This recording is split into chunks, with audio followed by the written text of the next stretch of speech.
That may be the greatest catch I've ever seen in my life.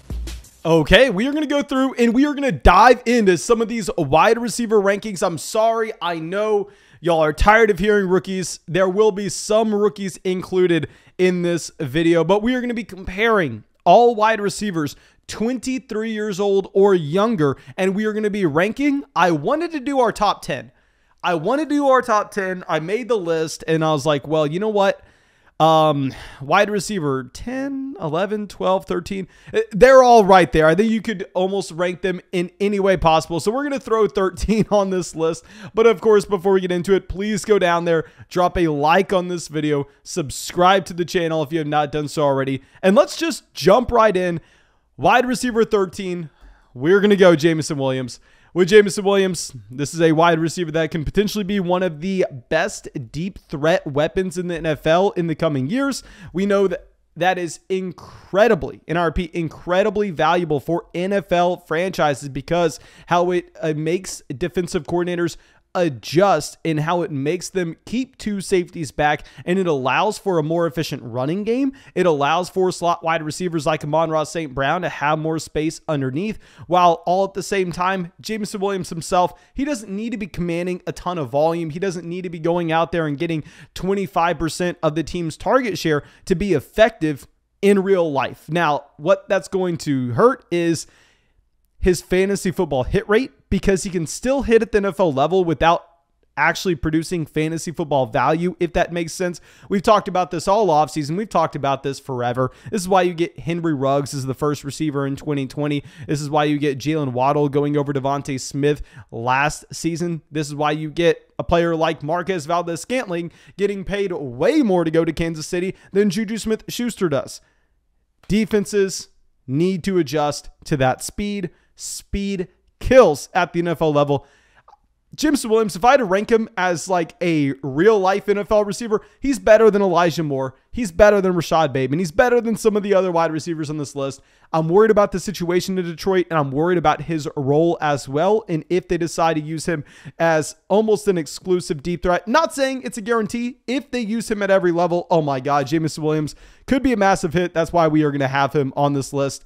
And now our next guy, going to be significantly more productive in college. We are going to have Chris Olave. Now, if you pull up Jameson Williams and Chris Olave on Underdog Fantasy, where we know that there are those real money drafts, they are going neck and neck. You have Jameson Williams as wide receiver 44, Chris Olave wide receiver 35. If we go over to Keep Trade Cut to get the Dynasty community's opinion of these players, you actually have Chris Olave going significantly behind Jameson Williams. You have Jameson Williams as wide receiver 21, Chris Olave as wide receiver 26.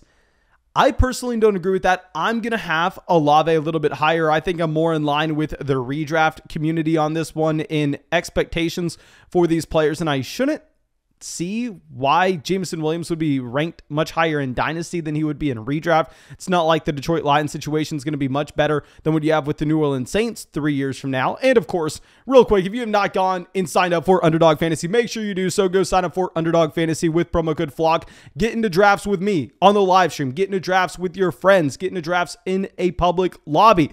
Most importantly, have some fun. Go use promo code FLOCK. When you sign up with Underdog Fantasy and promo code FLOCK, they'll match your first deposit dollar for dollar up to $100. You will also get our 2022 Dynasty Rookie Draft Guide. You'll get our 2022 Dynasty Rankings, and you'll support this channel more than you could believe. But with Chris Olave, as I was saying, this is a wide receiver that was dominant at Ohio State in 2020 with Jameson Williams on that same roster, with Garrett Wilson, with Jackson Smith and Jigba. This is a wide receiver that's better in my prospect model. I could see the argument to be made that Jameson Williams could potentially be a better real life NFL receiver than Chris Olave. But if we're talking about players that can command volume, I'm a lot more confident that Olave can do that at the NFL level.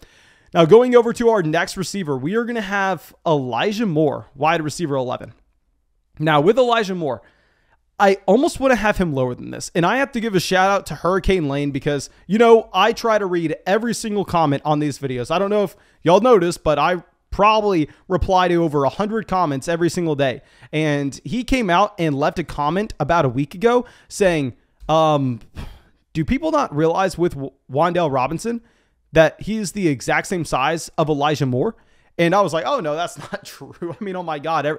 Everybody that you ever listen to talk about Wan'Dale Robinson, they say that he'll have no shot ever to be a productive NFL wide receiver because he's too small.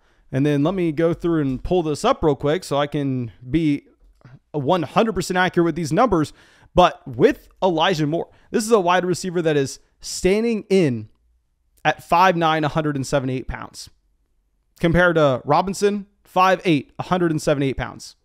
Pretty much the identical frame, the identical size. Now, of course, I'm going to prefer Elijah Moore. You're seeing my rankings. You see that I have Elijah Moore ranked higher. Now, what I will say is with Elijah Moore, I am slightly concerned about this size. I am concerned about Garrett Wilson being the wide receiver 1 here. You'll see we have Garrett Wilson ranked higher in these rankings. And as I have continuously said all offseason, despite the Jets going out there and nailing the NFL draft, I am concerned with Zach Wilson. So for this reason, legitimately, Hurricane Lane bringing this to my attention, that is the one reason I've gone through and I've ranked Rashad Bateman over Elijah Moore. You also have Hollywood Brown getting traded. That is a big deal as well. And my initial reaction when Hollywood Brown was traded is I came out and said, you know what? This isn't that big of a deal. You're looking at Hollywood Brown as a wide receiver that is that deep threat, not really commanding that much volume in Baltimore. And that was just a gross misunderstanding of the situation on my part. Once you actually dive underneath the hood of this Baltimore Ravens offense, you saw that Hollywood Brown was commanding 25% of the targets on a per game basis over the past 2 seasons in Baltimore.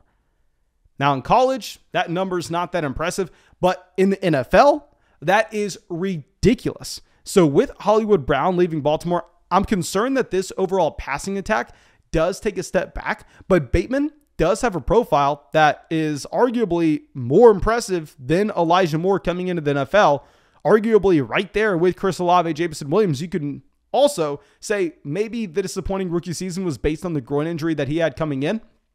Now, like I said, I think you could go through and rank Bateman, Elijah Moore, Chris Olave, and Jameson Williams in almost any order. That's why, like I said, I wanted to do a top 10 list here, but I found it nearly impossible. I wanted to talk about all these guys because they all deserve it. I would love to know your opinion. If you think one of these players stands out from the rest, if you think one of these players don't belong, or if you think I am just entirely wrong about this group. But now let's go a tier up. This is going to be a little bit easier here. We're going to go over to Jerry Jeudy, wide receiver 9, with Jerry Jeudy drafted way back in 2020, but still incredibly young, legitimately just turned 23 years old. Literally, like last month. This is a wide receiver that is now not the wide receiver 1A to Cortland Sutton's wide receiver 1B, like a lot of people want to believe, but the locked and loaded wide receiver 1 for the Denver Broncos offense. If you looked at games where Cortland Sutton and Jerry Jeudy played together last year, when Jerry Jeudy was healthy, Cortland Sutton averaged about 1.4 receptions per game over a 10-game sample. 10 games played by Jerry Jeudy. And this is off the top of my head, so hopefully I'm not wrong with this. Thomas, for the love of God, please. I know you probably already have this statistic pulled up because I talk about it all the time. I believe in that 10-game stretch, Cortland Sutton had 14 receptions. There is nothing more reliable every single year than you having to go and pay your taxes and then also log into Sleeper, log into Underdog Fantasy, and seeing Cortland Sutton dramatically overrated, dramatically overvalued. Jerry Jeudy last year at 22 proved that he is significantly better at drawing volume and converting that volume than Cortland Sutton was.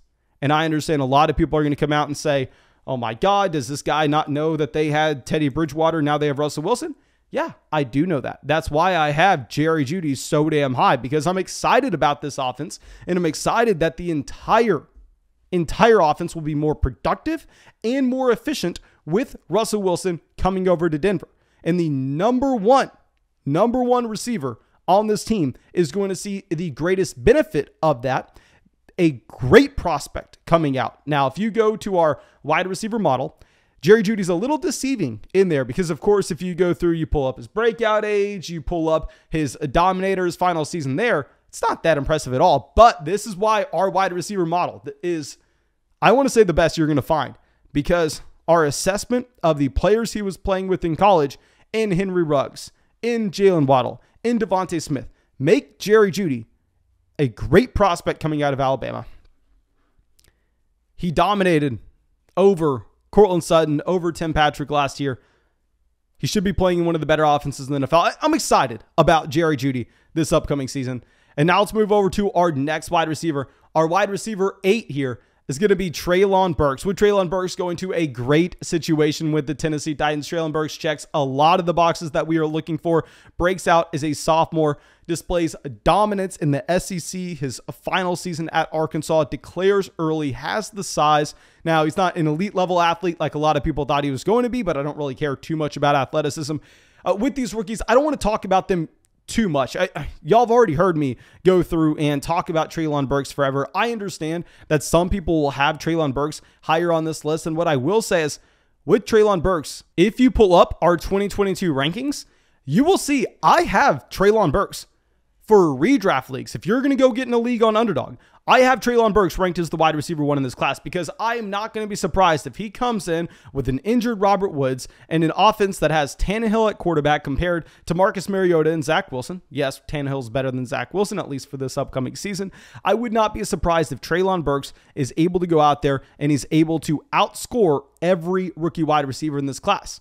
Now, it's more about their long-term profiles. It's more about the talent of the receivers and why I'm going to have some of these other rookies higher. But you even see this on Underdog Fantasy. Like on Underdog Fantasy, I'm personally surprised to see Drake London being drafted higher than Treylon Burks for this upcoming season. You do have Treylon Burks higher than Garrett Wilson. However, by a wide margin, almost a round, you can go through and you can draft Treylon Burks in round 7 and get Garrett Wilson in round 8 quite comfortably. But I'm going to have Garrett Wilson from a dynasty perspective ranked higher. This is a wide receiver very similar to Jerry Jeudy. If you look at the production measures in college, no, they're not that impressive until you add the context into the situation. You know, we've already talked about this. Jackson Smith-Njigba, Chris Olave, and on top of this, Jameson Williams, and you had Garrett Wilson with 34% of the production in this Ohio State offense in 2020. I love him. I hate the landing spot. In redraft, sure, give me Treylon Burks, but we're talking dynasty here. We're talking dynasty. Let's head over to Keep Trade Cut, figure out where they are currently ranking these. And with Keep Trade Cut, obviously, this is the entire dynasty community. Yeah, Keep Trade Cut has Treylon Burks as the wide receiver 18. They have, oh my God, I'm surprised to see this. Garrett Wilson, wide receiver 16, and Drake London all the way up there, wide receiver 12. Our job here is done. I remember right after rookie drafts, people were telling us we were dumb to have Drake London, rookie wide receiver 1. I thought we were going to be out by ourselves with that. Ooh, interesting. But yeah, we are going to have Drake London, wide receiver 6 in these Cornerstone rankings.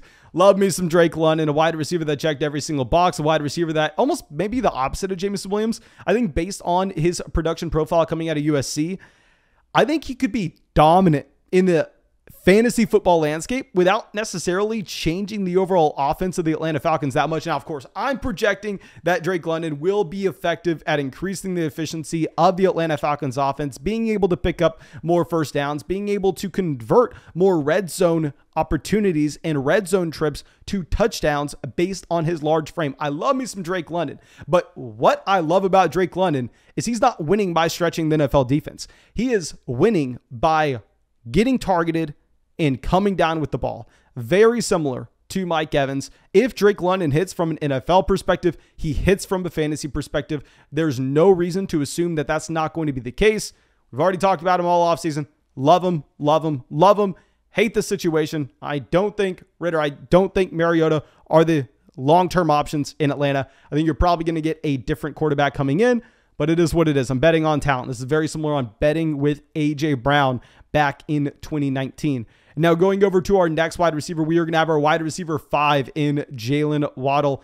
With Jalen Waddle, you hate that they're adding Tyreek Hill. Obviously, Tyreek Hill will be the wide receiver 1 this upcoming season, but Waddle was fantastic his rookie year. This was a wide receiver that was overshadowed by Jamar Chase, but it's not his fault that he was playing alongside one of, if not the best rookie wide receivers of all time. And with Waddle, it's almost similar to what we're looking at with the New York Jets in that I want to get excited about Tua. I want to get excited about this overall offense. The quarterback is set up to succeed. He has no excuses whatsoever. I mean, it's hard to imagine an offense with as much speed as Tyreek Hill, Jalen Waddle, and even Mike Gesicki. Like, Mike Gesicki is one of the fastest tight ends in the NFL. It's hard to imagine an offense with that much speed failing, especially when we go back and look at what Tua Tagovailoa was at Alabama. Now, if you're looking in a redraft league, Jalen Waddle, the wide receiver 13, I mean, right after guys like T. Higgins, Keenan Allen, Mike Evans, A.J. Brown. Obviously, you should be evaluating Waddle a little bit higher than this in Dynasty. On Keep Trade Cut, he's the wide receiver 6. What's interesting, and this is something we've talked about for a while, I assume that the Dynasty community would have fixed this by now. So you have Jalen Waddle, an older wide receiver than T. Higgins, actually ranked higher than T. Higgins in Dynasty, according to Keep Trade Cut. However, drafters are taking T. Higgins consistently ahead of Jalen Waddle. Maybe there's something to this. I personally am all aboard the T. Higgins fan club, but we'll roll right into T. Higgins at 4. This is how you use Keep Trade Cut. This is how you use Underdog Fantasy and these ADP lists to see these discrepancies that may not make that much sense. Now, of course, T. Higgins having to play alongside Ja'Marr Chase for pretty much his entire career, we can project out. But also, you have no questions surrounding Joe Burrow. We know that Joe Burrow is going to be a fantastic NFL quarterback. He already is a fantastic NFL quarterback. And on top of this, this offense, I don't want to say can only progress, but it's most likely going to get better. They significantly invest into the offensive line. You have Joe Burrow, his second full season starting. You have Ja'Marr Chase going into year 2. You have T. Higgins, who's still incredibly young. Like, going back to this, let me pull up how much younger T. Higgins is than Jalen Waddle. Of course, T. Higgins drafted in 2020 and Jalen Waddle drafted in 2021. So T. Higgins turned 23 in January and Jalen Waddle, November 25th.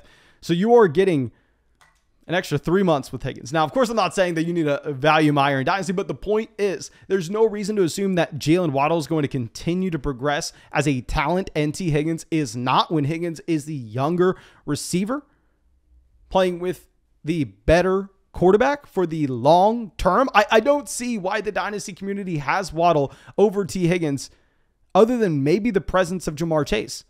But if this offense is going to be a top 5 passing offense in the NFL for years to come, do we need to be that worried about the presence of Chase?